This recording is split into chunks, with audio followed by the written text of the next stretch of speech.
Hello students, today we will discuss about class 9th biology chapter 1 the fundamental unit of life। तो सबसे पहले जानेंगे हम chapter के बारे में। चैप्टर का जो नाम दिया हुआ है फंडामेंटल यूनिट ऑफ लाइफ, तो हम जानेंगे इसके बारे में। सबसे पहले आप जान लीजिए फंडामेंटल क्या होता है। फंडामेंटल, फंडामेंटल, फिर यूनिट और फिर लाइफ के बारे में तो हम सभी जानते हैं। तो फंडामेंटल का मतलब होता है बेस। फंडामेंटल का मतलब होता है बेस। यूनिट का मतलब होता है कि किसी भी चीज का जो स्मॉलेस्ट पार्ट हो। स्मॉलेस्ट पार्ट, स्मॉलेस्ट पार्ट और लाइफ, ठीक है। तो इसका अगर हम जो मीनिंग हमने बनाई है उसके हिसाब से इसकी अगर एक हमको एक शब्द में कोई मीनिंग निकालनी हो तो हम निकाल सकते हैं। तो स्मॉलेस्ट पार्ट ऑफ लाइफ, है ना, स्मॉलेस्ट पार्ट ऑफ लाइफ, और जो कि बेस का काम करे। तो smallest part of life, life मतलब ऑर्गेनिज्म, किसी भी ऑर्गेनिज्म का जो स्मॉलेस्ट पार्ट हो, ठीक है, किसी भी ऑर्गेनिज्म का जो स्मॉलेस्ट पार्ट हो और जो बेस का काम करे, यानी जो सबसे छोटी चीज हो किसी भी ऑर्गेनिज्म की, तो वो क्या होती है? सेल। सेल। तो फंडामेंटल यूनिट ऑफ लाइफ कहते किसको हैं? सेल को कहते हैं। अब हम आगे डिस्कस करेंगे। तो आगे डिस्कस करने के लिए हम बात करते हैं रॉबर्ट हुक का। सबसे पहला नाम आता है, कभी अगर आप सेल के बारे में पढ़ेंगे, 9th में 8th में भी इसके बारे में थोड़ी बहुत बातें दी गई हैं, 6th में भी दिया गया है थोड़ा बहुत बातें, उसके बाद 11th में फिर हायर स्टडीज़ में आप पढ़ेंगे। तो सबसे पहला जो नाम आता है रॉबर्ट हुक का। अगर सेल की बात हुई तो रॉबर्ट हुक का नाम सबसे पहला आएगा। तो अब हम जानेंगे रॉबर्ट हुक थे कौन, आखिर क्यों इनका नाम आता है। चलिए स्टार्ट करते हैं। तो हम बात करते हैं रॉबर्ट हुक की। तो रॉबर्ट हुक जो थे, इन्होंने सेल की डिस्कवरी की थी। सबसे पहले सेल की डिस्कवरी की थी। कब किया था? 1665 में, 1665 में इन्होंने सेल की डिस्कवरी की थी। कैसे की थी? तो उस समय इन्होंने एक माइक्रोस्कोप बनाया था, प्रिमिटिव टाइप का। प्रिमिटिव मतलब होता है प्रिमिटिव, प्रिमिटिव मीन्स होता है एंसेस्टर, एंसेस्टर लेवल। एंसेस्टर मतलब पूर्वज। हिंदी में अगर हम एंसेस्टर की बात करें तो मतलब होता है पूर्वज, मतलब बहुत ओल्ड, सबसे ओल्डेस्ट कर सकते हैं हम। तो प्रिमिटिव मतलब होता है ओल्डेस्ट। तो सबसे पहला माइक्रोस्कोप इन्होंने जो अपने हाथ से बनाया, और उसी माइक्रोस्कोप से, जो प्रिमिटिव टाइप का इन्होंने माइक्रोस्कोप बनाया, इसी माइक्रोस्कोप से रॉबर्ट हुक साहब ने 1665 में बार्क लिया। इन्होंने बार्क मतलब होता है पेड़ की जो छाल होती है, आउटर लेयर, है ना, आउटर लेयर। तो इन्होंने बार्क का यूज किया, और बार्क का यूज किया, किस पेड़ के बार्क का यूज किया? स्पेनिश ओक ट्री था, और जिसका नाम क्या है? उस स्पेनिश ओक ट्री का नाम आज भी है, उसका नाम है क्यूरेकस। ठीक है। तो इन्होंने जिस बार्क का यूज किया वो किस ट्री का था? स्पेनिश ओक ट्री, जिसका नाम था क्यूरिकस। आज भी है वो ट्री, क्यूरिकस उसका नाम है। अच्छा, तो इसी को एक नाम दे देते हैं हम, बार्क स्पेनिश ओक ट्री, ठीक है। तो इसको हम एक नाम दे देते हैं कॉर्क। आपके एनसीईआरटी में क्या शब्द लिखा है? कॉर्क। तो कॉर्क का मतलब हुआ कि bark of Spanish oak tree, उस ट्री का नाम था क्यूरेकस। तो कॉर्क की स्लाइस इन्होंने बनाई, स्लाइस यानी एक बहुत पतली लेयर बनाई, और फिर अपने प्रिमिटिव टाइप माइक्रोस्कोप से इन्होंने देखा। और फिर इन्होंने क्या देखा? इन्होंने देखा स्लाइस, क्यूरिकस स्लाइस बनाई इन्होंने, और फिर इन्होंने देखा, यानी सीन किया। किससे सीन किया? एंसेस्टर लेवल की जो माइक्रोस्कोप थी उससे इन्होंने सीन किया, ठीक है।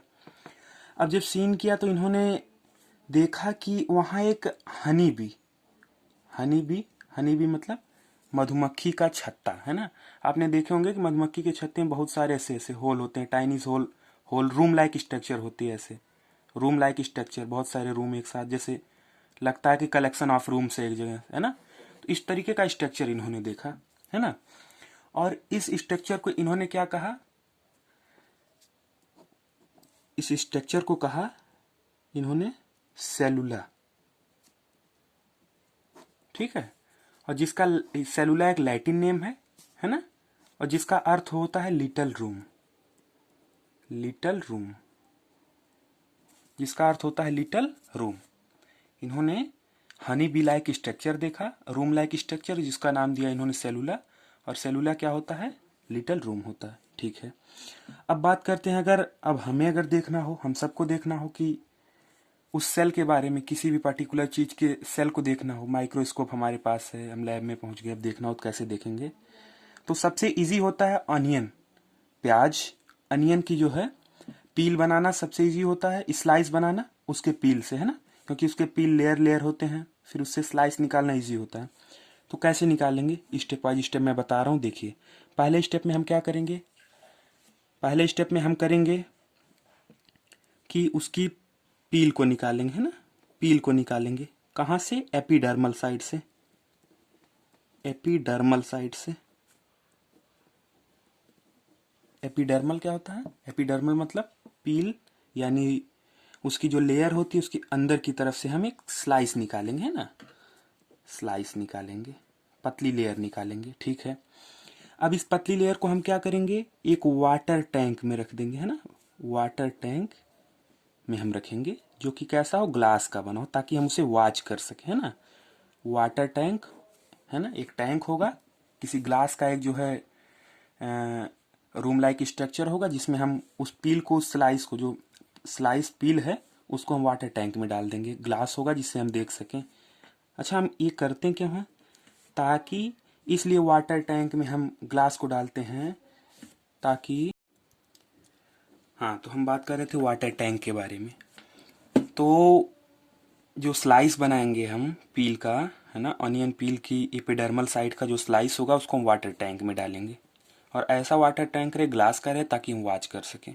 ऐसा हम करते क्यों हैं, वाटर टैंक में ज़रूरत क्यों पड़ती है, इसलिए ज़रूरत पड़ती है ताकि जो स्लाइस है, जो स्लाइस है वो ड्राई ना हो, है ना, वो ड्राई ना होने पाए और उसमें फोल्डिंग ना आए, ड्राई ना हो और उसमें फोल्डिंग ना आए। अच्छा, ठीक है।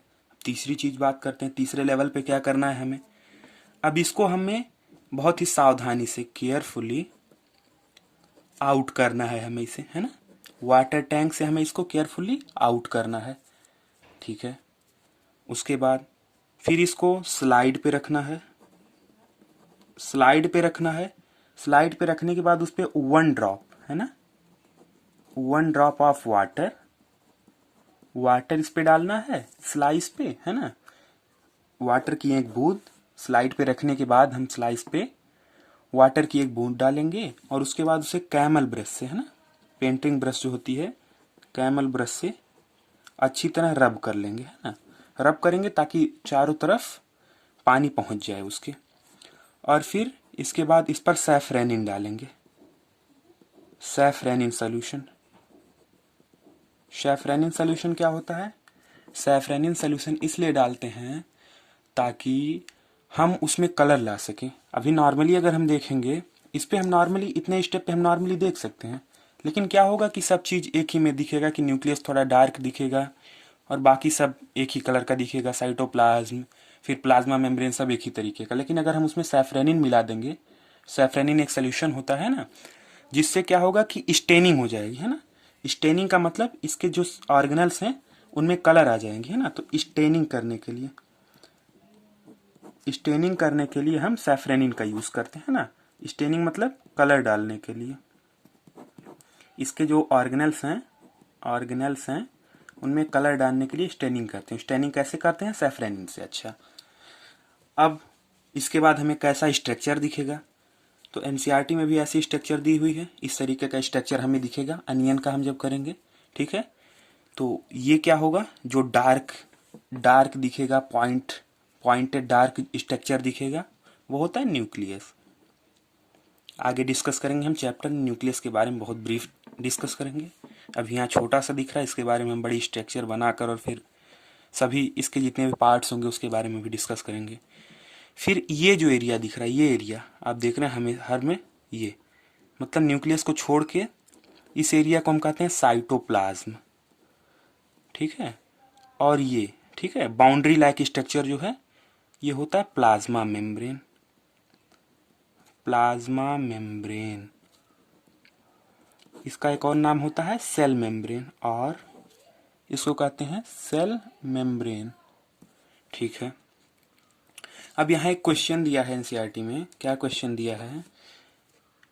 क्वेश्चन ये दिया है कि how size and structure organisation relation, है ना, ऑर्गेनाइजेशनल रिलेशन। मतलब कहने का ये मतलब, मैं यहाँ शॉर्ट में लिखा हूँ उस क्वेश्चन को, इसके कहने का ये मतलब है कि सेल की जो स्ट्रक्चर होगी या साइज होगी, है ना, वो डिफर करेंगी। मतलब एक ही अनियन लिए, एक छोटा अनियन लिए और एक बड़ा अनियन लिए, तो उसकी स्ट्रक्चर जो होगी यानी स्ट्रक्चर ऑर्गेनाइजेशन जो होगी, यानी ये जो एक, अगर मैं एक सेल की बात करूं तो इसका साइज डिफर करेगा। अगर बड़ी प्याज लेंगे या इससे छोटी प्याज लेंगे तो इसकी साइज छोटी होगी, और इसके स्ट्रक्चर में क्या डिफरेंस आएगी, तो उसके बारे में पूछा है।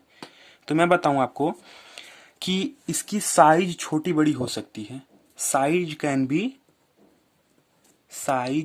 बी, है ना, लार्ज और स्मॉल।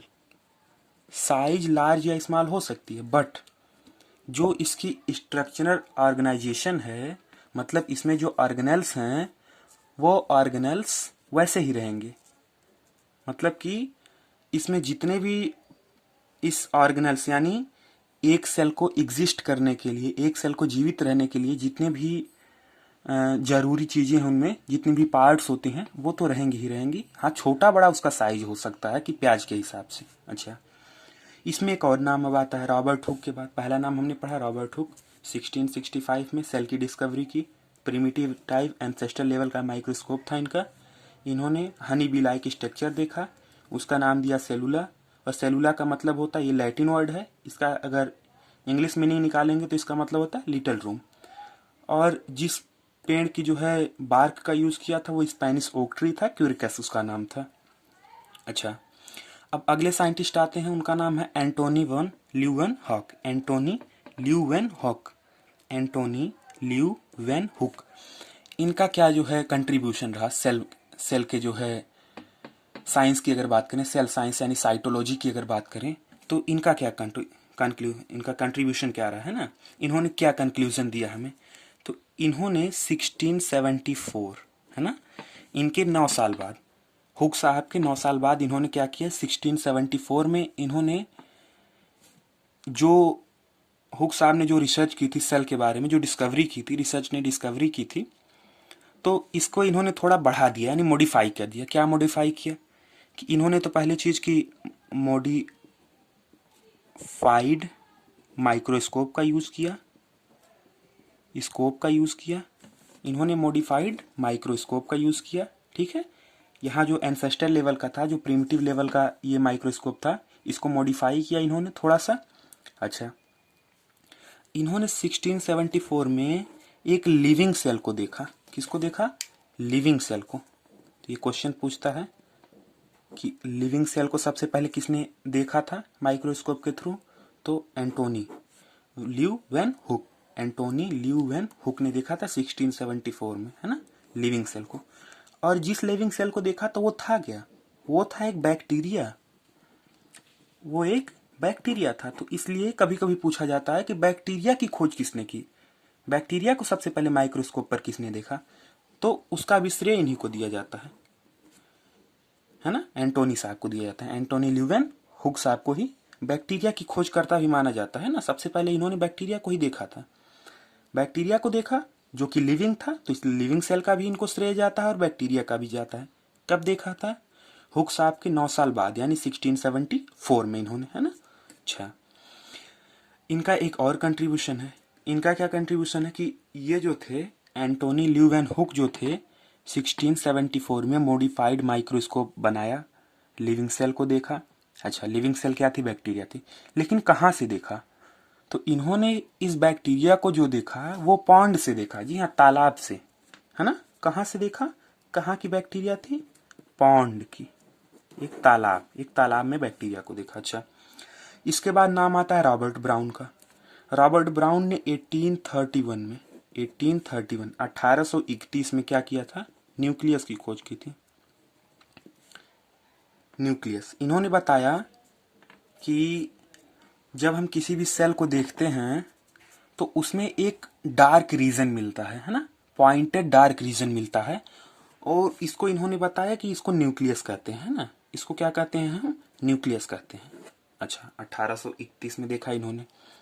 आगे जब हम इसका, मैं अभी जितने भी टॉपिक हम पढ़ रहे हैं इसका हम एक और लेक्चर बनाएंगे जो कि आउटसाइड एनसीईआरटी से होगा, यानी एनसीईआरटी के अलावा जितने भी रेफरेंस से हमने जो कलेक्शन किए होंगे उसको भी मैं बताऊंगा। तो उसमें एक नाम आएगा हैकल का, है ना। चलिए यहीं पर मैं डिस्कस कर लेता हूँ, आगे भी उसके बारे में डिस्कस करेंगे। एक नाम आता है हैकल का, है ना। हैकल 1866 में इन्होंने न्यूक्लियस के बारे में थोड़ी ब्रीफ जानकारी दी थी। क्या दिया था? इन्होंने बताया कि न्यूक्लियस जो होता है वो हेरिडेटरी कैरेक्टर को कंटेन करता है और उसे ट्रांसफर भी करता है ना। हेरिडेटरी कैरेक्टर क्या होता है? हेरिडेटरी मतलब कि जितने भी कैरेक्टर, जितने भी लक्षण पेरेंट्स से बच्चे में यानी ऑफस्प्रिंग में जो आते हैं वो कैरेक्टर, है ना, यानी डीएनए कह सकते हैं, उसको कंटेन न्यूक्लियस करता है। तो ये हैकल ने बताया था। आगे हम डिस्कस करेंगे इसके बारे में ब्रीफ में। अच्छा, इसके बाद अगला नाम आता है पुरकिंजी, है ना। पुरकिंजे कौन थे? पुरकिंजे थे ये, हाँ ठीक है। पुरकिंजे कौन थे? तो पुरकिंजे ने बताया था कि जितनी भी सेल होती हैं उसमें एक लिक्विड रीजन होता है। लिक्विड रीजन होता है, उसमें लिक्विड होता है हर सेल में। और वो लिक्विड करता क्या है? वो ऑर्गेनेल्स को सपोर्ट करता है, ट्रांसफर में हेल्प करता है, एक मटेरियल को दूसरी जगह ट्रांसफर करने में हेल्प करता है ना, ऑर्गेनल्स को एक जगह फिक्स रखने में हेल्प करता है ना। अच्छा, तो इन्होंने लिक्विड को जो खोज की थी पुरकिंजे ने, उसका नाम दिया था इन्होंने प्रोटोप्लाज्म। आज भी वही नाम है, प्रोटोप्लाज्म। प्रोटोप्लाज्म की का खोज पुरकिंजे ने किया था। अच्छा, प्रोटोप्लाज्म होता क्या है? अभी आपने पढ़ा है साइटोप्लाज्म, ये साइटोप्लाज्म। तो प्रोटोप्लाज्म होता है cytoplasm plus nucleoplasm. Plasm, cytoplasm मतलब न्यूक्लियस के बाहर का जो जितने भी रीजन है उसमें जो लिक्विड पाए जाते हैं। और न्यूक्लियोप्लाज्म मतलब न्यूक्लियस के भी अंदर कुछ लिक्विड पाए जाते हैं ना। तो इन दोनों को अगर हम मिला दें तो एक नाम निकलता है जिसको कहते हैं प्रोटोप्लाज्म। तो इसकी खोज पुरकिंजे ने किए थे, है ना। पुरकिंजे साहब किए थे इसकी खोज। कब किए थे? तो पुरकिंजे साहब इसकी खोज किए थे 1855 में। कब? 1855 में, है ना। पुरकिंजे ने प्रोटोप्लाज्म का खोज 1855 में किया था। अच्छा, अब इसके बाद सेल थियरी की बात करते हैं। तो सेल थियरी के लिए दो साइंटिस्ट का नाम आता है ना। सेल थियरी के लिए दो साइंटिस्ट का नाम आता है। पहले साइंटिस्ट थे, एक मिनट, चलिए। सेल थियरी के लिए पहले साइंटिस्ट थे जो, उनका नाम था एम मैटी हैस सैकलेइडन। मैटी हैस सैकलेइडन। और दूसरे थे थियोडर सैचुआन, है ना। मैटिहास सैकलेइडन में, इसीलिए ये नाम आप याद रखिए, सैकलेइडन और सैचुआन। सैकलेइडन और सैचुआन, है ना। तो सैकलेइडन कौन थे? ये एक बॉटेनिस्ट थे। बॉटेनिस्ट मतलब जो पेड़ों के बारे में जानकारी रखते हो, है ना, पेड़ पौधों के बारे में जो जानकारी रखते हो। अच्छा, इन्होंने अपना खोज किया था 1838 में। अच्छा, ये एक जर्मन साइंटिस्ट थे, जर्मनी के। थियोडर सैकचुआन जो थे, सैकचुआन ये नाम याद रखिए, ये एक जूलॉजिस्ट थे, है ना। जूलॉजिस्ट मतलब जो जानवरों के बारे में, एनिमल्स के बारे में, है ना। हम सभी भी उसी में इंक्लूड हैं, है ना। तो जो एनिमल्स के बारे में स्टडी करते हैं, उनके बारे में जो जानते हैं, जो उसके विशेषज्ञ होते हैं ना, इन्होंने 1839 में अपना रिसर्च किया। और इन दोनों का एक कॉमन रिसर्च निकल के आया। ये कहाँ के थे पहले ये जान लीजिए, ब्रिटेन के रहने वाले थे, है ना, ब्रिटेन के रहने वाले थे। तो इन दोनों का एक कॉमन जो है, जो कंक्लूजन निकल के आया, ये आया कि जितने भी प्लांट्स हैं या जितने भी एनिमल्स हैं, जितने भी प्लांट्स हैं या जितने भी एनिमल्स हैं, वो या तो सेल से बने होते हैं या सेल के प्रोडक्ट से बने होते हैं, प्रोडक्ट से बने होते हैं, सेल और सेल प्रोडक्ट, है ना। अच्छा, अब इसी थियरी को थोड़ी मॉडिफाई कौन कर दिया? Are Virchow. यहाँ देखिए सेल थियरी जो है, सेल थियरी सबसे पहले कौन दिया? दो साइंटिस्ट थे, मैटियास सैकलाइडन बोटेनिस्ट थे, सैचुआन जूलॉजिस्ट थे। इन्होंने 1838, उसके एक साल बाद 1839 में ब्रिटेन के जो साइंटिस्ट थे सैचुआन, इन दोनों ने अपने अपने रिसर्च दिए, अपने अपने कंक्लूजन दिए। अच्छा, सैकलाइडन ने कहा कि जितने प्लांट्स होते हैं वो सेल से बने होते हैं, प्लांट सेल प्रोडक्ट से बने होते हैं। जूलॉजिस्ट साहब सैचुआन ने क्या दिया कि जितने भी एनिमल होते हैं वो या तो सेल से बने होते हैं, जैसे अमीबा, पैरामीशियम, कैल्मेडोमोनास, है ना, आगे हम डिस्कस करेंगे, है ना। तो इन्होंने क्या दिया कि ये सेल से बने होते हैं। अच्छा, और फिर ये थियरी दिया इन दोनों ने। अब फिर आर विर्चो साहब ने थोड़ा मॉडिफाई किया इनके थियरी को, इन सब के थियरी को थोड़ा मॉडिफाई किया। और क्या मॉडिफाई करके लाया आर विर्चो ने? आर विर्चो ने ये मॉडिफाई किया कि नहीं, आप जो कह रहे हैं उसको थोड़ी मॉडिफाई करने की ज़रूरत है। जो आप कह रहे हैं वो सही है, लेकिन उसको सरल भाषा में हम समझेंगे। और इन्होंने सरल भाषा में क्या समझाया? इन्होंने बताया कि जितने भी सेल्स होते हैं ये कहाँ से आते हैं? सेल जो होते हैं ये आते हैं अपने ही, यानी सेम टाइप के एंसेस्टर सेल से, एंसेस्टर सेल से। इसके लिए इन्होंने एक स्पेसिफिक नाम दिया था, प्री एग्जिस्टिंग सेल, है ना, प्री एग्जिस्टिंग सेल इन्होंने नाम दिया था। प्री मतलब पहले, एग्जिस्ट यानी जो रहने वाला है, और सेल यानी जो एंसेस्टर सेल थी उसी से आते हैं दूसरे सेल, है ना। इन्होंने ये बताया। और अपनी भाषा में उस समय इन्होंने इस शब्द को कहा था ओमिनिस, ओमिनिस सेलुला, ई सेलुला, सेलुला, ओमिनिस सेलुलाई सेलुला, ओमिनिस सेलुलाई सेलुला, है ना। आर विर्चो ने बताया था कि प्री एग्जिस्टिंग सेल होते हैं ना, कि मतलब कोई भी जो सेल है, कोई भी जो ऑर्गेनिज्म है, उनमें जो सेल होती है वो उन्हीं के एंसेस्टर सेल से ही आती है। तो आगे की वीडियो हम जानेंगे।